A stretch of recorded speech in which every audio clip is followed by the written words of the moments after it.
Attack करता है, लेकिन इरुमा अपने सुपर ह्यूमन डॉजिंग स्किल से बच जाता है, जबकि क्लारा को निबिरियस से डिटेंशन मिल जाती है। क्लारा स्वीकार करती है कि उसके पास 0 सेक्स अपील है और इरुमा को खोने का दुख मनाती है। जब तक इरुमा मासूमियत से यह खुलासा नहीं करता कि वह उसे एक लड़की के रूप में सोचता है, इससे उसकी आत्मविश्वास वापस आ जाती है और वह इरुमा को अपने प्यार में डालने का इरादा करती है। इरुमा अचानक अपने दिल में एक अजीब सी धड़कन महसूस करता है जब वह उसका हाथ पकड़कर उसे खींचती है। रीम खुशी से देखती है कि क्लारा की सेक्स अपील 10% बढ़ गई है। इरुमा तय करता है कि वह अपनी रैंक पहली हंसी से दूसरी शर्त तक बढ़ाने के लिए गंभीर हो जाएगा। इरुमा अस्मोडियस से मदद मांगता है अपनी रैंक बढ़ाने के लिए और अस्मोडियस ओवर रिएक्ट करता है और योजना बनाता है कि इरुमा को योद 10वीं रैंक पर लाकर स्कूल पर राज करेगा। हालांकि इरुमा उसे आश्वासन देता है कि वह बिस्तर पर पहुंचकर भी संतुष्ट रहेगा। अस्मोडियस सहमत हो जाता है, यह मानते हुए कि इरुमा के योद्ध बनने का एक जटिल कारण है, और बताता है कि सबसे अच्छा तरीका यह है कि आगामी रैंक प्रमोशन परीक्षा में अच्छे अंक हासिल करें, जो एक खतरनाक प्रतियोगिता है जिसमें ह्यूमन डॉज बॉल की तरह कैन बॉल एग्जीक्यूशन शामिल है। इरुमा मानता है कि वह खतरे से बचने की अपनी क्षमता के साथ अच्छा करेगा। जब तक उसे एहसास नहीं होता कि अन्य छात्रों को अपनी दानवी शक्तियों का उपयोग करने की अनुमति है, वह सुलिवान से प्रशिक्षण के लिए कहता है और सीखता है कि वह परीक्षा के लिए रिंग का उपयोग करके जादू कर सकता है। लेकिन इरुमा तय करता है कि वह अपनी ताकत से मुकाबला करेगा और सुलिवान से उधार ली गई जादू का उपयोग नहीं करेगा। सुलिवान इरुमा के हाथों को मजबूत करता है ताकि उसे एक उचित मौका मिले और फिर शारीरिक प्रशिक्षण ओपेरा को सौंप देता है।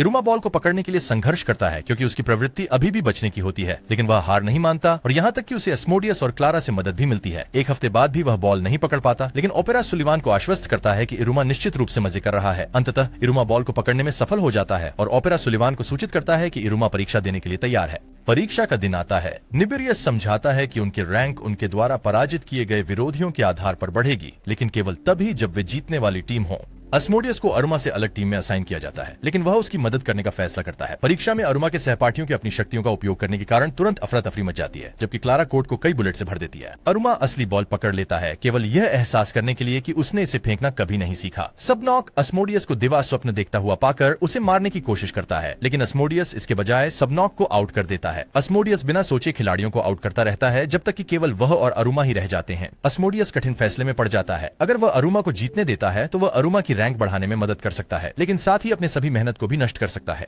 एक पल के संकोच के बाद वह पूरी ताकत से फेंकने का फैसला करता है। अमीरी खुद परीक्षा देखने के लिए आती है। अरुमा अपने डर को दूर करता है और शक्तिशाली थ्रो को पकड़ लेता है, लेकिन उसे रोक नहीं पाता और इसके बजाय वह घुमाकर बॉल की गति को वापस अस्मोडियस की ओर मोड़ देता है, जिसे अपनी ही ताकत का वार झेलना पड़ता है। निबिरियस अरुमा की रणनीति से प्रभावित होकर उसकी रैंक को बढ़ाकर दूसरी शर्त करता है। अमीरी अरुमा को आखिरकार महत्वाकांक्षा प्राप्त करने के लिए बधाई देती है। अरुमा ओपेरा को अपने सभी प्रशिक्षण के लिए धन्यवाद देता है, जिससे एक भावुक सुलिवान नाराज हो जाता है, जो महसूस करता है कि उसने अरुमा की मदद के लिए बहुत कम किया। एक नया शिक्षक बॉस रॉबिन मिसफिट क्लास को अपने परिचितों के साथ बंधन के महत्व के बारे में पढ़ाना शुरू करता है। अस्मोडियस और सबनॉक अपने गोर्गन स्नेक और केल्थुजात को बुलाते हैं। अरुमा इनकार करने की कोशिश करता है जब तक कि बॉस कृपया न कहे।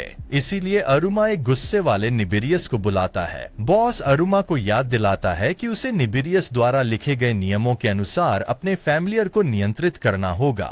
निबिरियस तय करता है कि वह अरुमा को क्लास में सबसे अच्छा समनर बनाएगा, भले ही इसमें लड़ाई में भाग लेना शामिल हो।